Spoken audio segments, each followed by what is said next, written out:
Peace and blessings, beautiful people. It's your girl, Dr. Joy Liani Hallman of the Joy of Life TV podcast. And today we're going to be talking about affirmations, right? And so, what does that mean? Affirmations, to affirm, right? Affirmative, yes.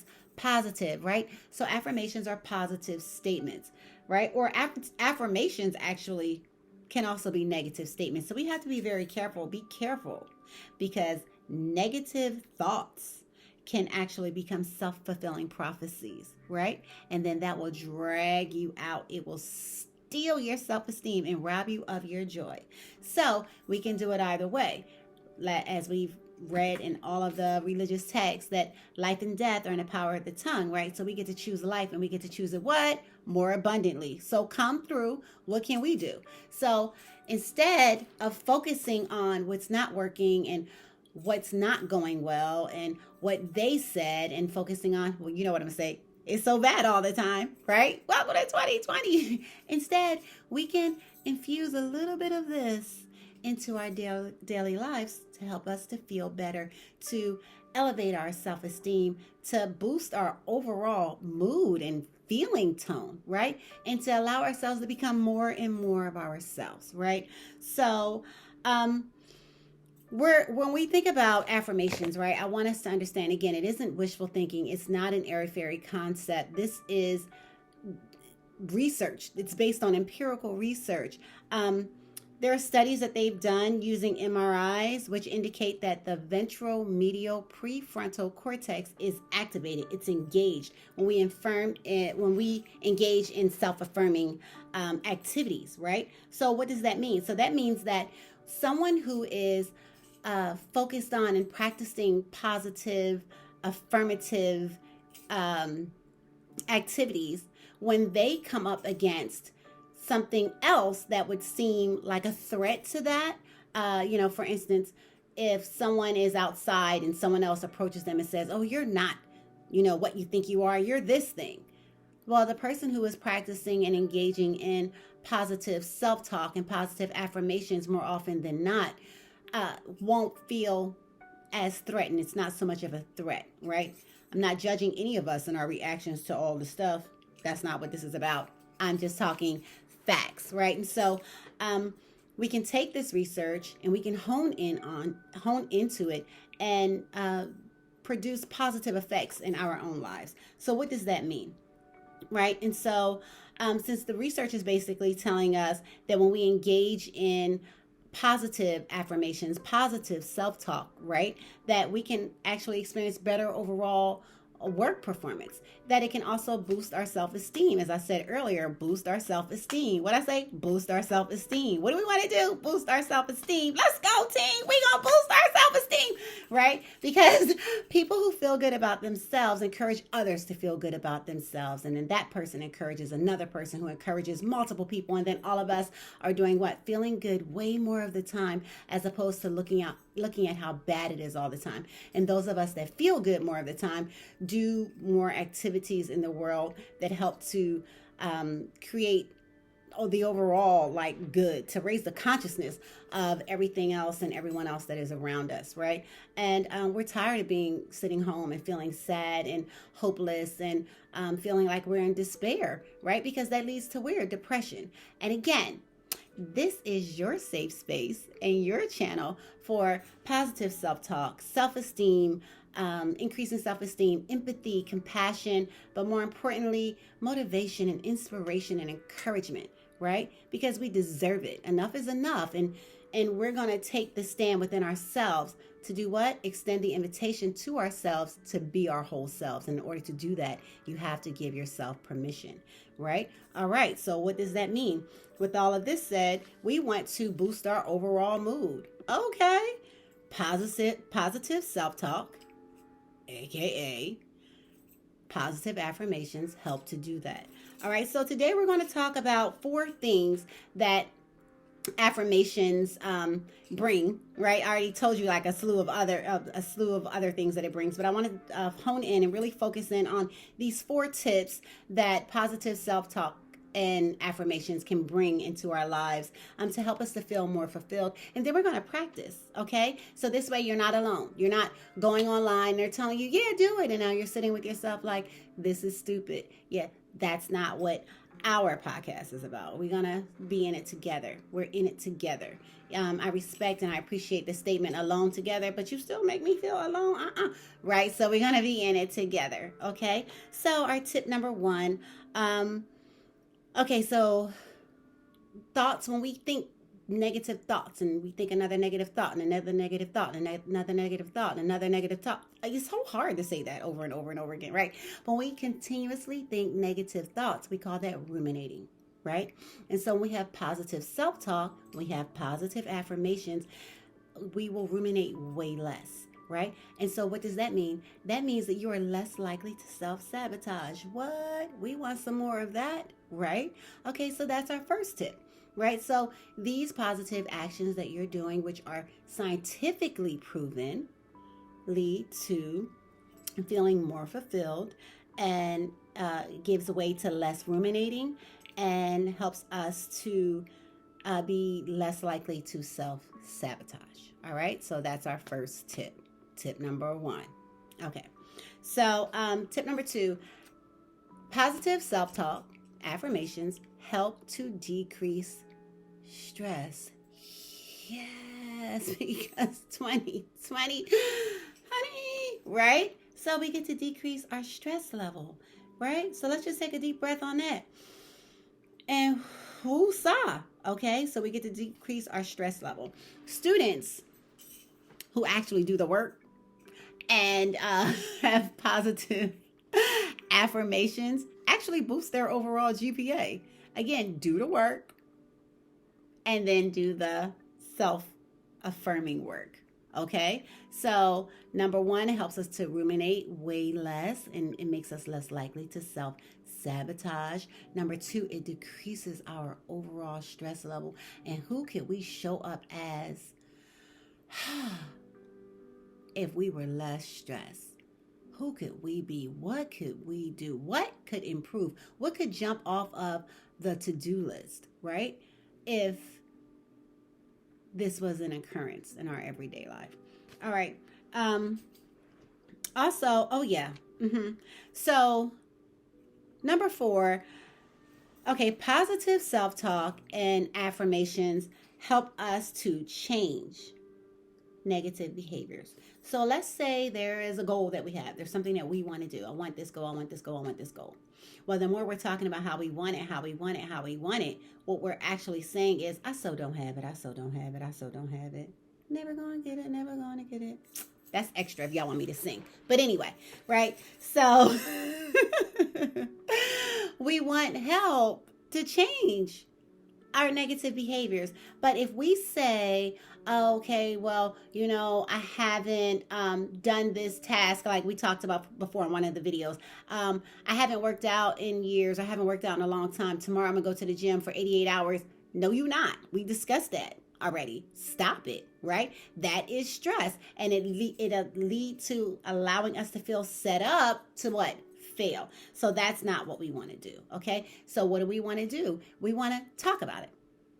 What are we going to do? So you want to talk about in your affirmation, maybe you're encouraged, like, I'm so excited to work out today, or I'm so excited that I feel energized enough to work out today, right? Whatever it is, we want to put that into the I am statements, right? So we have our 4 tips. So now let's talk about 4 positive affirmations. So you can choose whichever affirmation that you want, but I'm just going to choose this one for myself, and you can practice this with me too. So of course we're starting with I am, right? Because we're postulating that I am. I am safe. I'm going to write that down because I use different areas of my brain to write it down, and then I'm going to use other areas of my brain and my body to speak it out. And I'm hearing myself say it, right? We talked about thoughts and actions and beliefs, right? So that's kind of all 3. That kind of goes to 1, 2, and 3, right? I am safe. I am safe. I am safe. Whew. I am safe. I am safe, right? Not I'm going to be safe, or when this whole thing go away and I get to be safe. Because then I have to postulate that there is something else that is in the way of my freedom, of my feeling safe, right? So that's not what we're going to do. I am safe. When? Now. Right now. For my Spanish friends, ahorita, right? All right. So then our second one today is going to be what? I am enough. I am enough. I am enough. What are you? I am enough. What does that mean? That means everything. That means everything. It's like when you get a certain age and you feel like you've arrived, like when I turned 30, I was always, I'm 30 and I'm grown. Like that had to come behind, and I'm grown. Somebody who was older kind of shut me down with their laughter. Their like 20-minute laughter. Kind of like collected myself, clutched my pearls, but okay. But in my spirit, I was like, I'm 30 and I'm grown. Anyway, right? So I am enough. I am enough. I am enough. I am enough. And like we talked earlier in our welcome video, there isn't anything else that I have to have or be or do or say. I am enough right now. So that means if someone is a student and one day they're hoping to become a registered nurse, your life isn't on hold until the day you become a registered nurse, you've arrived. It's like all of us who magically thought, oh, once I turn 18, oh, that's it. Are you? Well, first of all, you 18, you broke. You ain't got no money. You a whole student. Flashback, flash forward. Stay focused. Anyway, but so when you say I am enough, that means that you're enough right now. There isn't anything else that you have to have. There's nothing else you have to say. There's nothing else you have to do. You're enough right now. Those students who have the aspirations to become something, yeah, you're working towards that. But you're not going to negate all of the time between now and then. You're not now so much better because you've become a registered nurse than you were when you were studying to become one. It doesn't work like that. Whatever you are when you entered is what you gonna be when you arrive. If you're unkind and you're not allowing yourself to have different experiences so that you can change, then you're gonna be an unkind nurse, and we're gonna hate to have to come see you, right? So we can start working on these things now so that we can shift our perspective so that we can change our perception and we can control our own reality. So I am enough, right? So then for those of us who, let's say, currently are unemployed, stop referring to ourselves as unemployed. Stop doing it. I mean, you got to do that when you're filling out your unemployment. But that's not your speak. That's not your everyday. The only difference between you and someone who is experiencing homelessness, I taught my daughter this, I teach my students this, and I offer this at workshops and seminars that I do and all of the trainings, especially the one tomorrow. But tonight we're going to focus on this podcast. The only difference between you and someone who is experiencing homelessness is that you know more is coming. That's it. That's it. Like my chairperson taught me, Dr. Farley at Virginia State University, my favorite HBCU. But anyway, my chairperson of psychology taught me that she educated us so that we would know that we know that we know that we know. The only difference between you and someone who is experiencing homelessness is that you know more is coming. That's it. You get paid in 2 weeks. It ain't here right now, but you know it's coming. Or you expecting money at this time, or it's all gonna work out. You don't know how, but you know that. All I know is, that's all positive self-talk. We don't realize that, but it is, right? And then, so you might come up with an affirmation that says, I am working at a job that I love. You see how excited I got about that? You gotta get some energy behind that. Now I'm working. Well, you could start out like that. We need you to start out anywhere. Right? Because you can get anywhere from there. But we want to encourage you to really feel into that. I am working at a job that I love. And since you're doing that, throw in number 4. I am earning a great income. And you need to have outlined somewhere how much it is that you're earning. Right? So those 4 statements may be, again, I am enough. I am safe. I am working at a job that I love. I am earning a great income. right? And then those will be the 4 statements that you will continually do. And I would encourage you to work on 3 to 4 statements. And you could do 5, but y'all know my favorite number is 4. Born on a 4th, and I'm a 4. But anyway, right? So, I would encourage us to work on 3 to 5. Of course, I'm gonna say 4 affirmations at a time. Work with those, whatever they are, and really, you know, fuel your energy into it. Get into a space where you can look yourself in the mirror and say, I am enough. I am safe. I am working at a job that I love. I am earning a great income.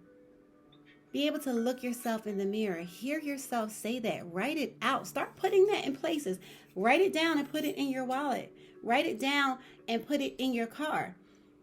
And what I would go over and above beyond that, I would say at some point in my life, I am going to get to the level where fill in the blank. Whatever that is, right? So let's say right now, you lost your license because you didn't have the money to pay for some things or whatever it is, and you don't know what you're going to do. You don't know how it's going to work out. At some point, and then that's how you do that. You fill that in. I'm going to get to the level where you fill in the blank, okay?